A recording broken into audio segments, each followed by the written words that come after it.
or in what way are we made in the image of God?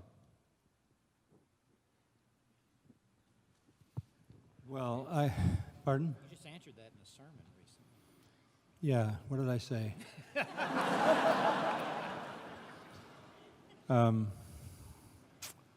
What were you thinking of specifically?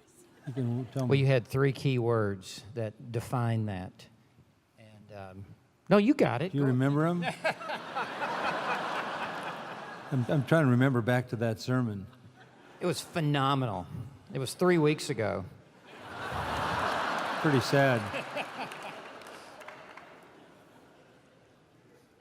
Well, the ways that come to mind. First of all, in that we are designed for relationship. That is being created in the image of God. God is a Trinity. Let us make man in our own image. So, unique to all creation, we can establish relationships. Relationships that basically carry the rich realities of life. I think, secondly, we can create.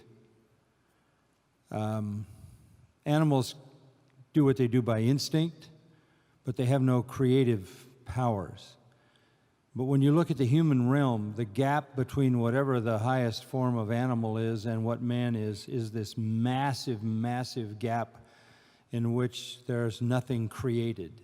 And by creation, I don't mean you create something in the divine sense that you make something exist that never existed, nor did its components exist, but rather that you can take all that exists and out of that create.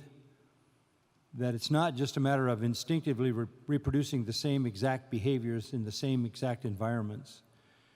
That's why there's music, and there's art, and there's science, and there's medicine, and, well, there's all forms of learning, all forms of knowledge, vast, incomprehensible.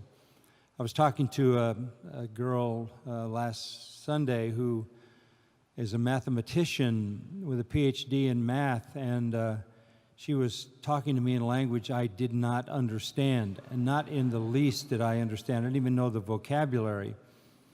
But she is one of the most brilliant minds in math. She works for Google X and is a believer. And we think about God, we think about Psalm 19, the heavens declare the glory of God, the firmament shows his handiwork. Day and night declare his glory. The sun takes the solar system across its own orbit, and all of that shows God. And as lay people, as with minimum observable capacity, with minimum, I should say, observational capacity, we can see that. But what you can't see, she can see. Because she goes down to the very depths of the mathematical structure of the universe in ways that were absolutely beyond my comprehension. And all she discovers there is God, the glory of God in the micro, in the minutia, in the smallest possible conceivable way. Everything is mathematically connected. And the schemes are absolutely inviolable and invariable.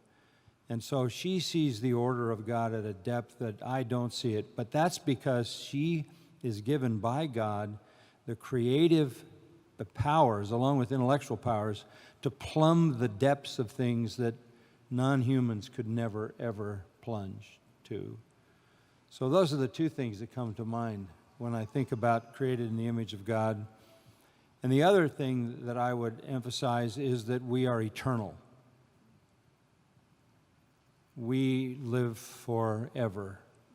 And that is the lasting way in which we bear the image of God. Did I get it? Yes, sir. You got it.